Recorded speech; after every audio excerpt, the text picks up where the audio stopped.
out in the strategic waters of the Strait of Hormuz, that critical artery for all of global trade, the rules of engagement have just been violently rewritten. Every vessel, every single tanker passing through these waters is now a potential target, a powder keg really, just waiting for a spark. So what we're going to do here is break down this incredibly fast-moving conflict.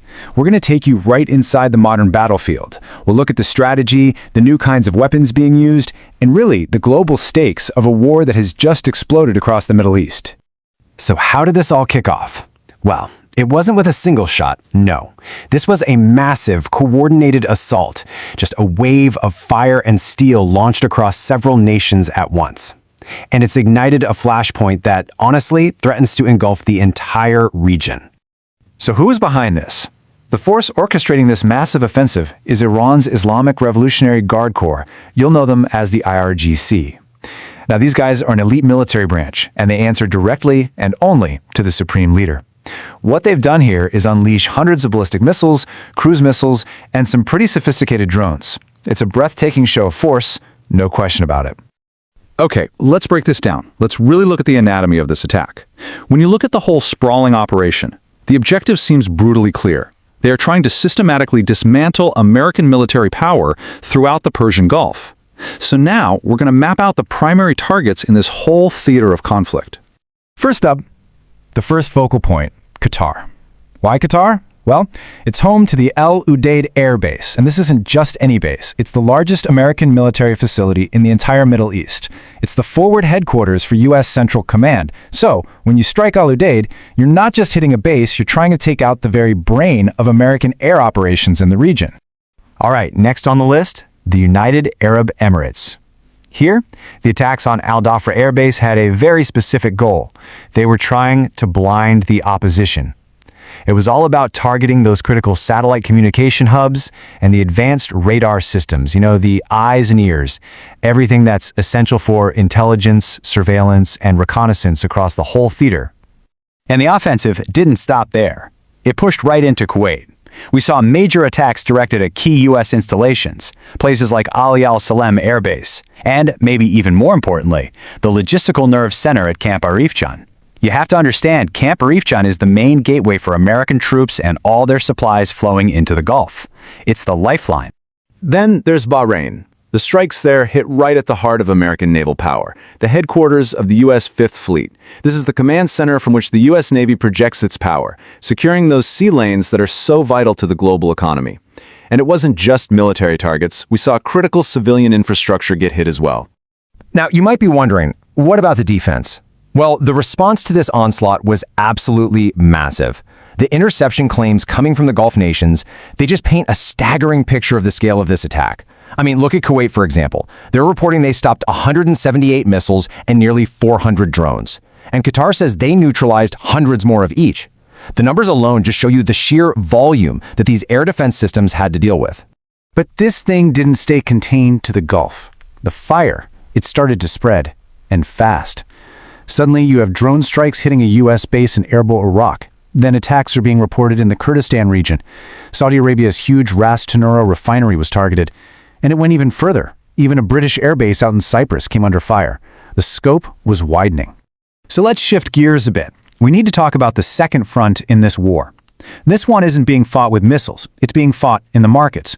What's happening on the battlefield has triggered a really devastating chain reaction, and it's threatening the entire global economy and its most essential resources. And you can see the immediate consequence right away. The energy markets are in absolute turmoil.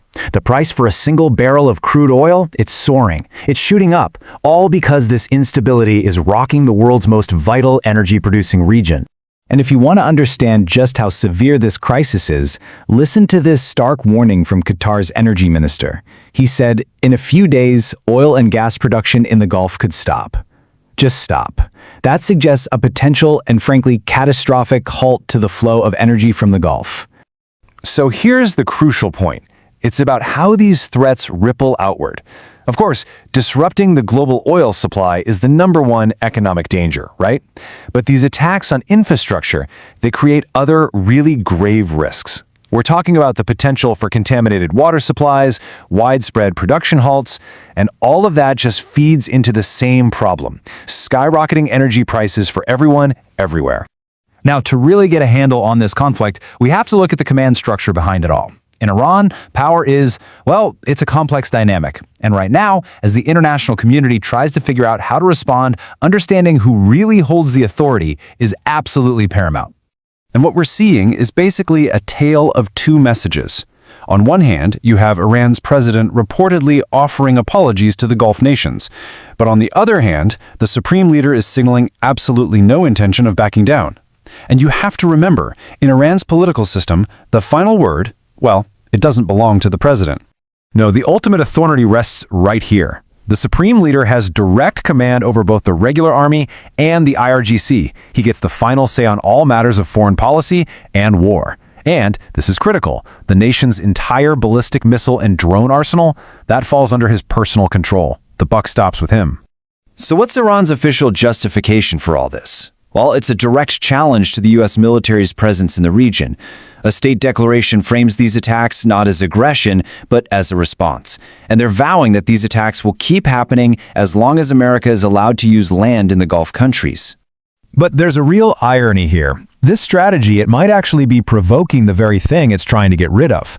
There's now a very real potential for a formidable counter-alliance to form, one that could unite the United States, Israel, and several of those Gulf states who now suddenly find themselves on the front lines. So here we are. We're standing at an incredibly critical juncture. What started out as a regional conflict now carries the very real potential for a global catastrophe. The stakes here, they go way, way beyond the battlefield. You know, when you strip away all the complex geopolitics, this is what you're left with. It's a raw struggle for control. It's a war for the power that oil brings, and it's a battle to decide who exactly gets to dictate the future of the entire region. Right now, refineries are burning, naval forces are on high alert, and the entire global economy is just holding its breath. This isn't just a battle of missiles anymore, and so we're left with the final, unavoidable question. Is the fire that's burning in the Gulf about to engulf the entire world,